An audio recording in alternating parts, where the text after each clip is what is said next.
Bom pessoal, bom dia. O Wendel aí não quis fazer curso, né? Vai botar ele na chamada não. Bota não, porque ele vai espantar a galera. Depois de uma dessa. Diga, já chega. Eu vou cheguei. Pensou.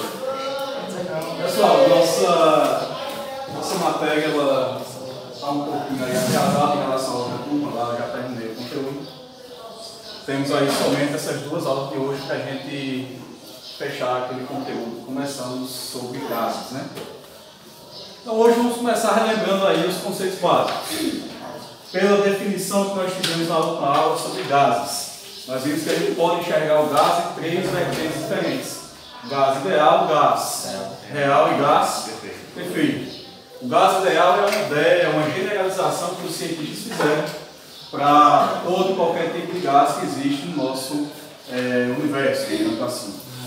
Fazendo para o nosso dia a dia, para o nosso planeta. E por essa idealização, quais são as principais características que um gás ideal possui? As suas moléculas têm tamanho desprezível, elas se movimentam de forma. Elas se movimentam de forma bagunçada, né? O movimento delas é caótico, é bagunçado, é totalmente aleatório.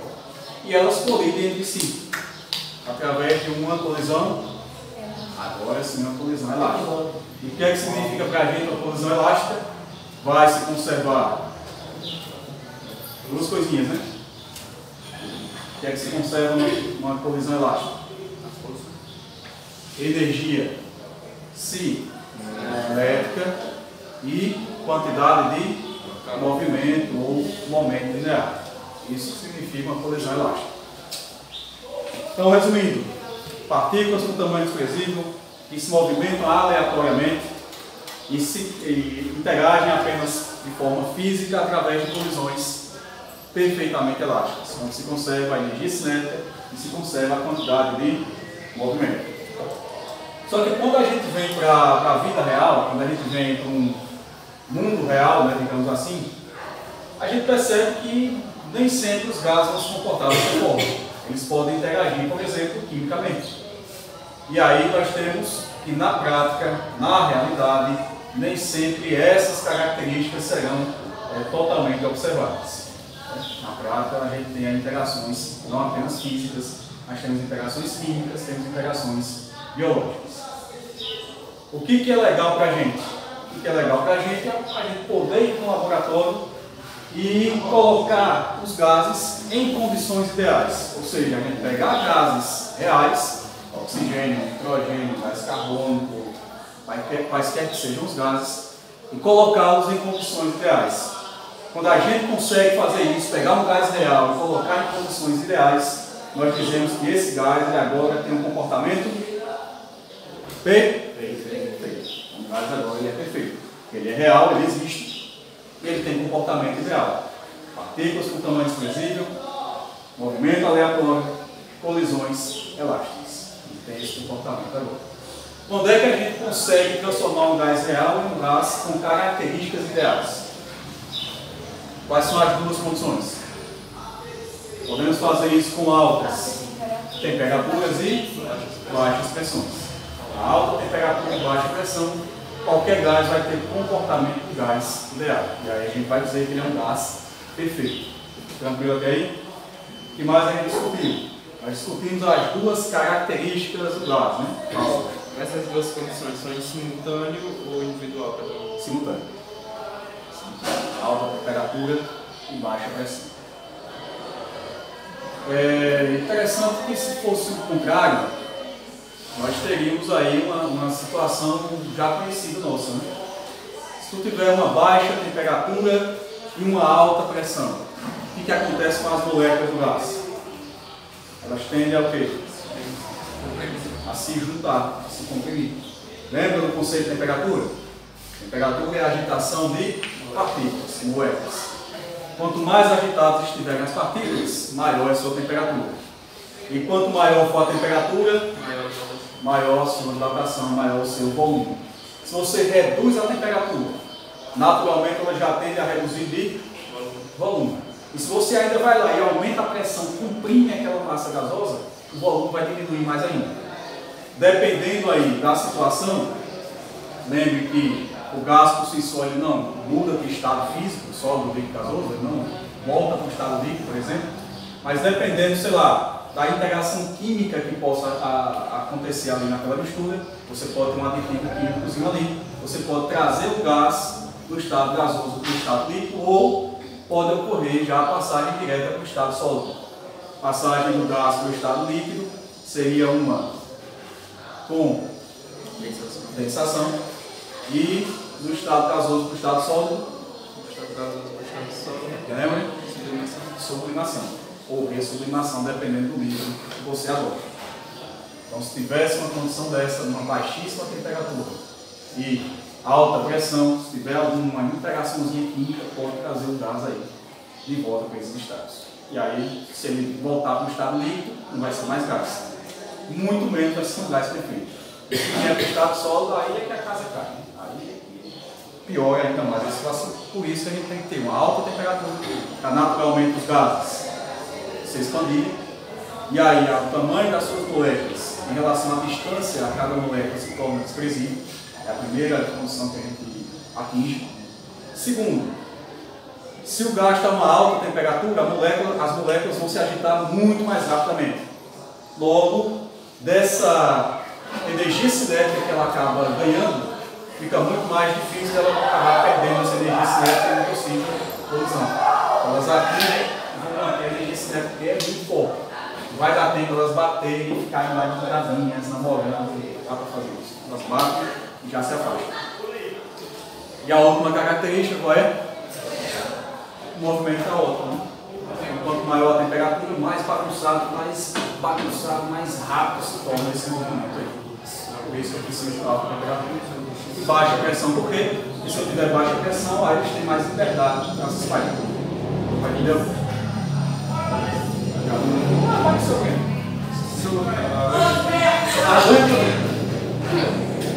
Pode estar melhor, está bem amarelo, Tá com diarreia.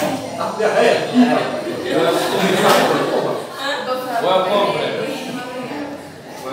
Normal, é normal. Semana passada eu também, com o negócio hoje, né? Eu estava visitando o João.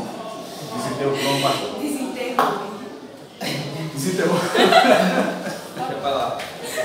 Vamos lá, quais são as duas características de todo qualquer gás que nós discutimos na última aula? O gás ele pode se expandir, ele pode ser comprimido. Então são duas características fundamentais aí, o poder de expansão e o poder de compressão. Lembra do peito, né? Lembra da historinha do peito? Um cara solta o peito lá no fundo da sala e ele vai se espalhar por todo o nosso ambiente e a gente vai tapar o nariz. Esse peito ele vai se espalhar por toda a nossa atmosfera, já que a janela está aberta, a porta está aberta. Então daqui a algum tempo, o cara que está lá no Japão, vai acabar sentindo o fedor do peito. Quem soltou esse peito aí? É a brisa, né? A brisa mal cheirosa.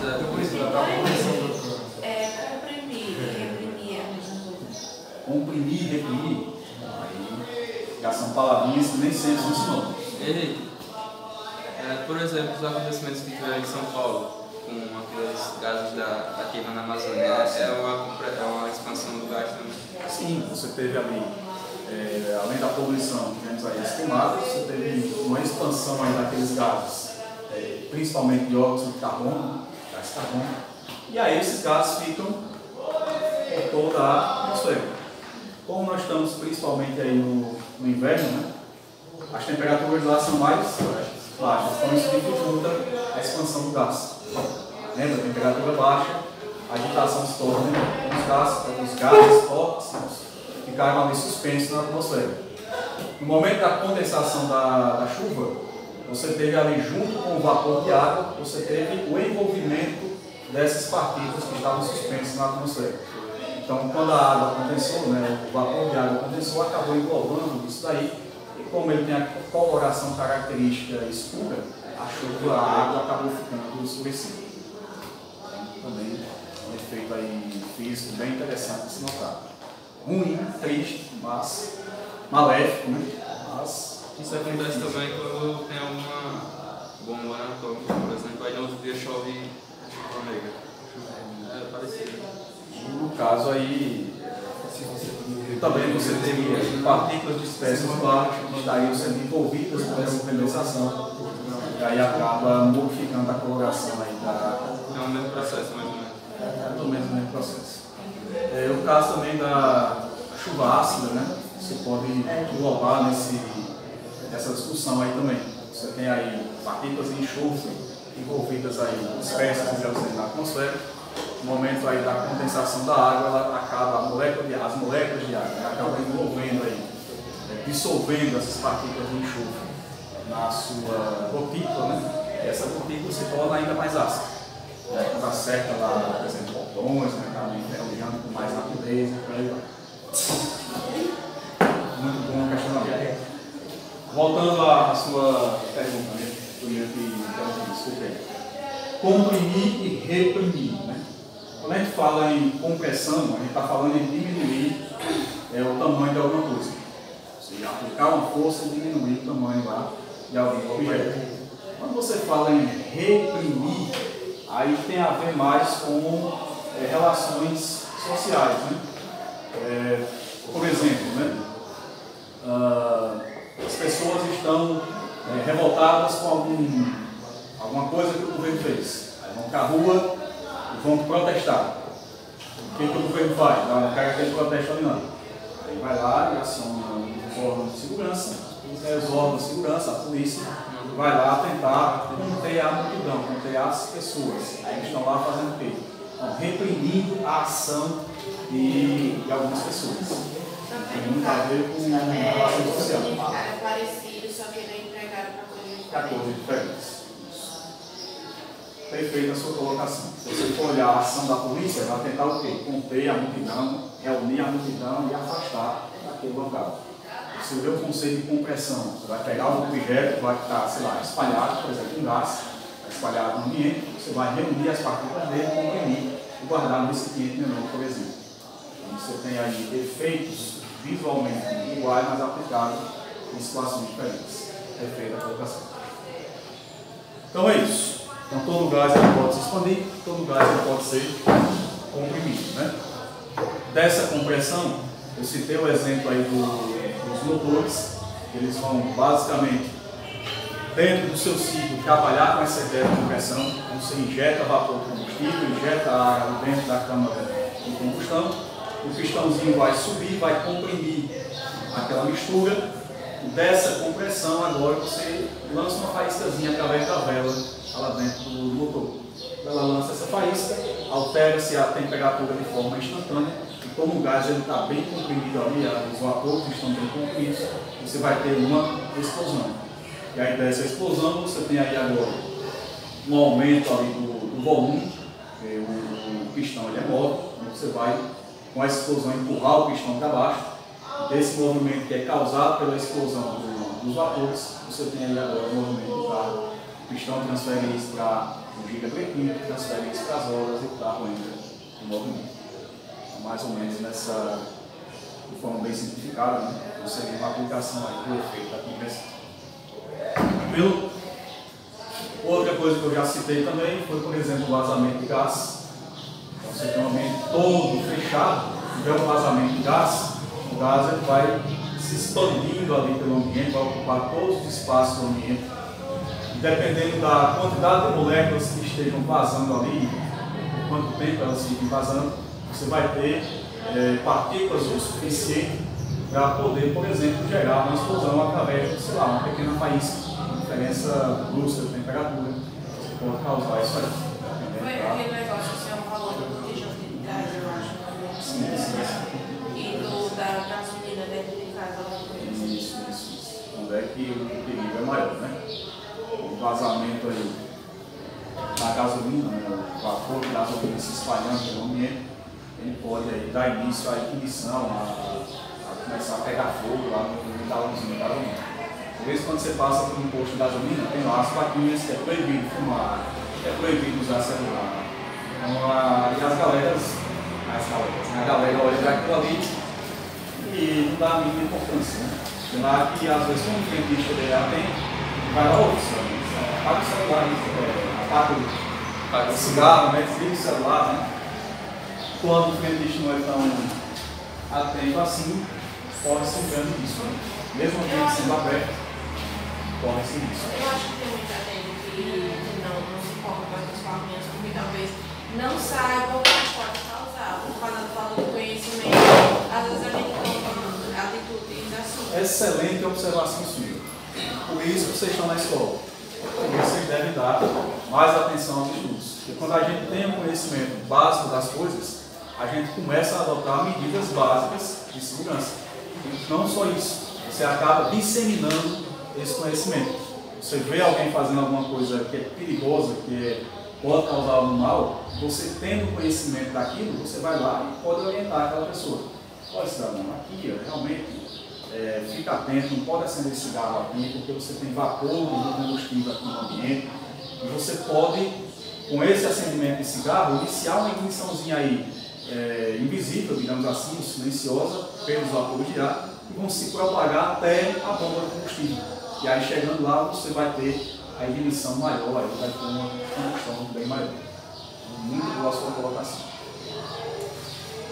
E por fim, qual foi o último tema que nós falamos na última aula? As variáveis de estado. São grandezas físicas, são situações que podem alterar a disposição do gás, digamos assim, no ambiente. Quais são as três? Pressão, volume e temperatura. Exatamente. Pressão, volume e temperatura. Então, pela pressão, a gente pode ou aumentar a pressão e volume, elas se auto-relacionam. Se você pressiona, comprime um gás em um recipiente, pode ser que o seu volume seja diminuído. Se já não atingir o volume limite, pode ser diminuído aí. Se você descomprime o gás, né, você, por exemplo, está aqui um gás preso na garrafinha, eu vou lá e descomprimo ele, abre a garrafinha, tirei a pressão da tampa aqui em cima. Acontece o que? O gás ele vai se expandir, vai aumentar o volume. Então são grandezas que estão intimamente relacionadas, uma junto sem a outra. E a temperatura nem se fala, né? Porque a temperatura, mudança de temperatura pode causar em um gás, por exemplo. Dilatação e até mesmo uma explosão. Esse é o efeito mais significativo aí. Beleza. Comentamos aí todos os temas da nossa última aula. Já que nós paramos aí em variáveis de estado, né? Só relembrando, variáveis de estado. Oi.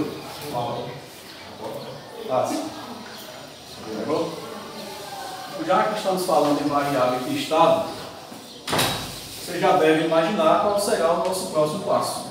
Se a gente acaba de definir, acaba de enxergar que existem três grandezas físicas que influenciam diretamente na situação de um gás, quais sejam elas? A pressão, a temperatura,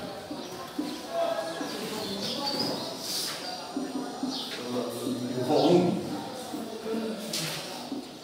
Qual será o nosso próximo passo agora? Calcular. Exatamente. Analisar quais são as transformações possíveis geradas por essas grandezas e podemos aí calcular ou prever quais serão os novos volumes, as novas pressões, as novas temperaturas a que o gás estará submetido. Nós vamos começar a trabalhar com essas grandezas físicas aqui, relacionadas aos gases, pressão, volume e temperatura. Tranquilo até aí? Bacana. Como é que os estudos sobre esse tema aí foram tratados pelos cientistas? Vocês mesmos apresentaram alguns deles aqui no seminário. Vocês falaram aqui sobre Jacques, as meninas do método, né? Gil-Sacks. Quem mais? Gil-Sacks, Joule, quem mais? Avogado. Em 4 caras aí que trabalhavam bastante dentro da física relacionada aos gases. nome gigantesco aí. Muito bem. Lá no século XVIII, mais ou menos, meados do século XVIII, o Jacques Charles e o Guy Lussac, eles trabalhavam de forma independente em laboratório, estudando a mesma coisa. A primeira coisinha que eles fizeram foi justamente analisar o que acontece aqui com essas variáveis de estado quando você altera algumas delas e quando você mantém constante algumas delas. Então a primeira coisinha que nós vamos trabalhar aqui será a situação em que eu consigo manter a pressão constante ali dentro do meu recipiente, dentro do meu gás. Então qual é o tema que vamos trabalhar aqui agora? As transformações gasosas. Transformações gasosas. Aí não lembro qual é o número, nem me lembro aí qual é o número aí. Então aqui é o tópico 2. Tópico 2. Transformações gasosas. Primeira transformação que vamos estudar aqui. 2.1. Vamos pensar um pouquinho. Maneira mais fácil de eu estudar as três aqui. Mantenho uma constante e vou analisar a variação das outras duas. Mantenho uma constante e analiso a variação das outras duas. Vamos começar com a pressão. A primeira transformação aqui ela é chamada de transformação isobárica. Por que ela recebe esse nome? Porque iso significa mesmo, o prefixozinho aí significa mesmo, e bárica dá alusão aí à unidade clássica aí de pressão, que é o bar. Então você vai fazer o quê? Manter a mesma pressão. Então, essa é a principal característica dessa transformação aqui. Pressão constante.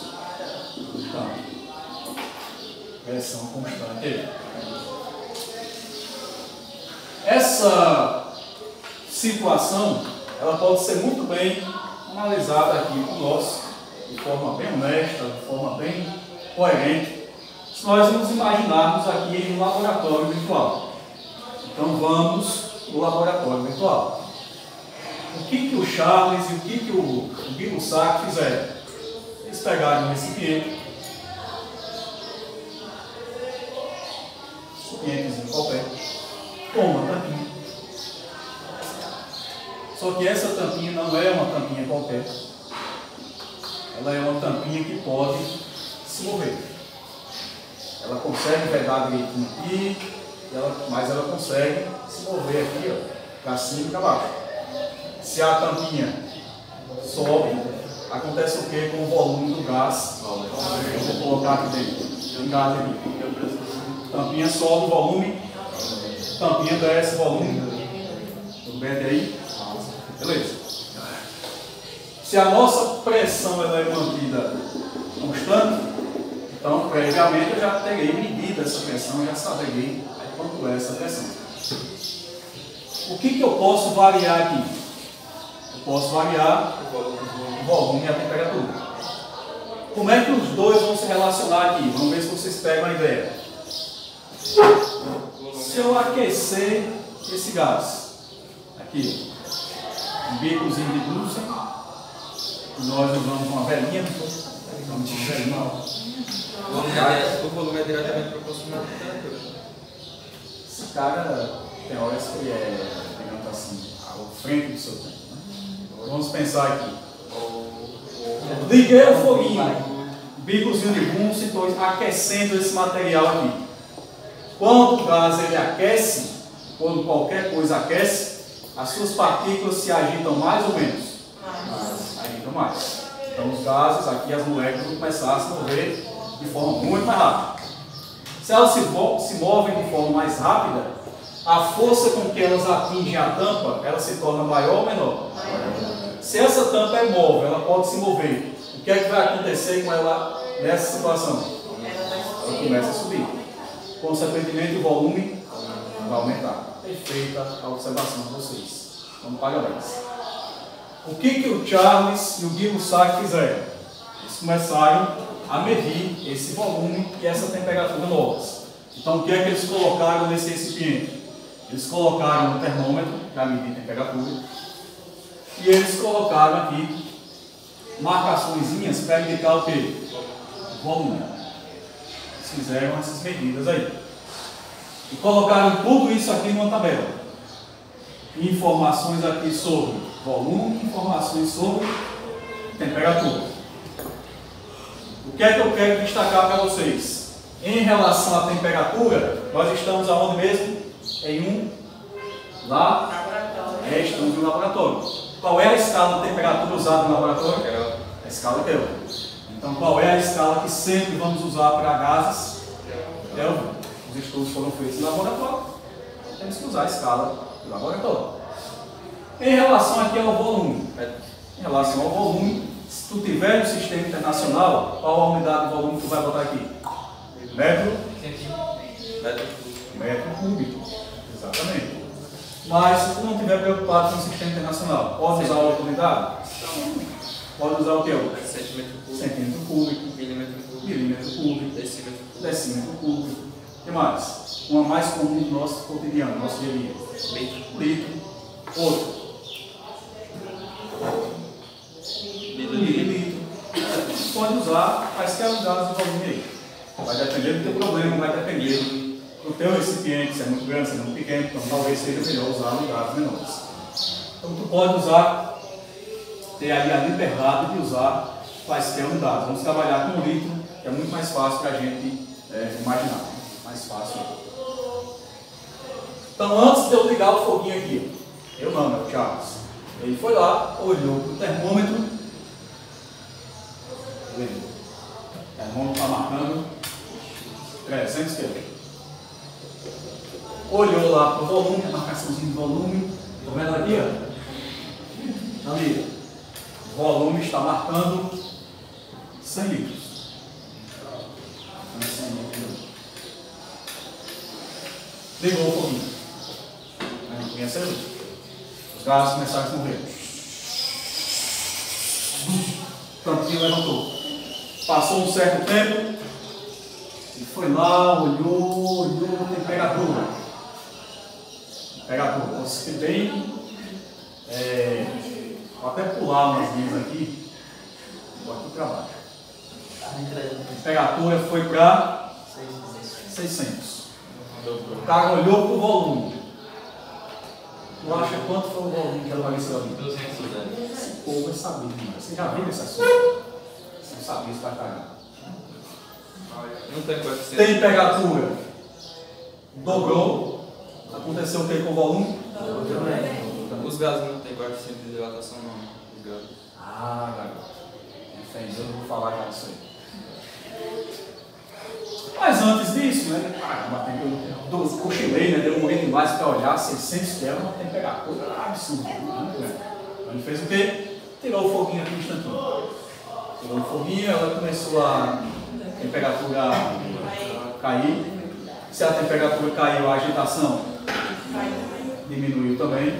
Consequentemente, a tampinha começou a descer. Olhou o termômetrozinho aqui. Estava marcando 450 Kelvin. Tu acha quanto era o volume aqui? O volume era 150. Pô, essa vítima. Houve meu orgulho. 150. 150. Para tirar a prova. Nem precisava, mas ele continuou lá. Vamos ligar de novo. Vou ver até quando esse discípulo aguenta isso. Ligou de novo aqui o foguinho. Olhou lá para o termômetro. O termômetro estava marcando 750 Kelvin. Quanto estava marcando aqui? 750.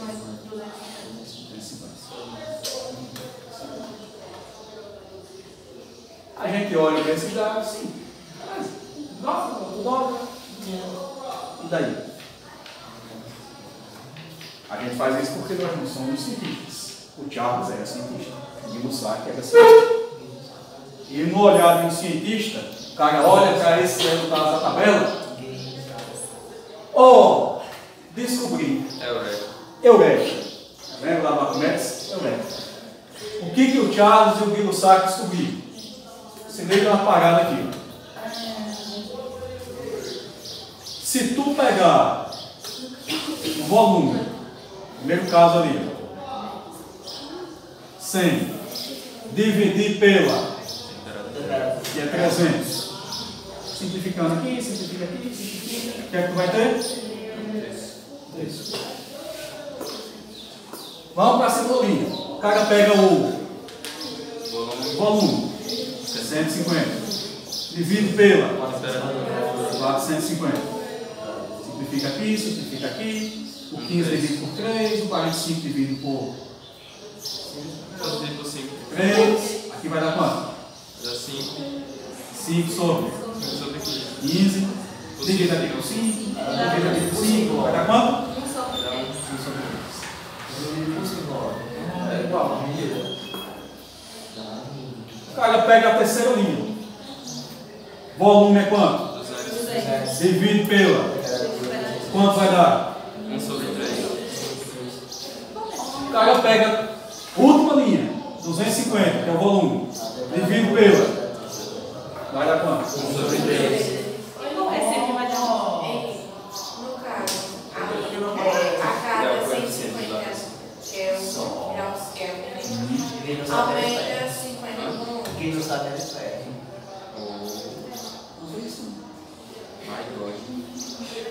O que é que significa isso aqui na prática? Isso daqui se torna o quê? Uma lei. E ele repetiu isso aí para tudo e qualquer gás. Colocou aqui dentro tudo que ele podia e aqueceu do jeito que ele conseguiu aí. E sempre essa divisão dava qual? Olhando para isso, o que foi que ele disse? Descobriu uma lei da física. Toda vez que você pegar uma massa gasosa e você pegar o seu volume, dividir pela sua temperatura, sempre você vai ter um valor.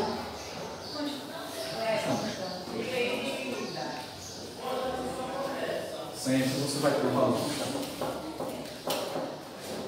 Se isso daí nós comprovamos em laboratório que é verdade, sempre dá o mesmo valor, sempre vai dar um texto para essa situação, então nós chegamos diante de uma lei.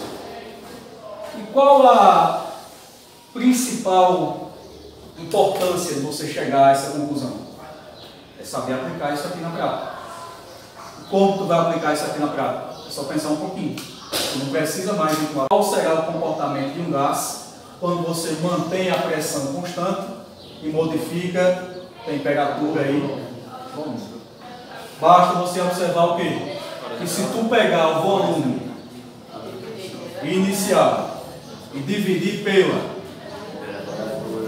temperatura inicial, sempre essa divisão vai dar igual ao quê? Ao volume final sobre a temperatura. Você conversa bem demais, cara. Meu amor, aí. Vocês acabaram de relembrar esse cenário. Como é que é chamado isso aqui? Lei de Charles barra Guilo-Sacchi.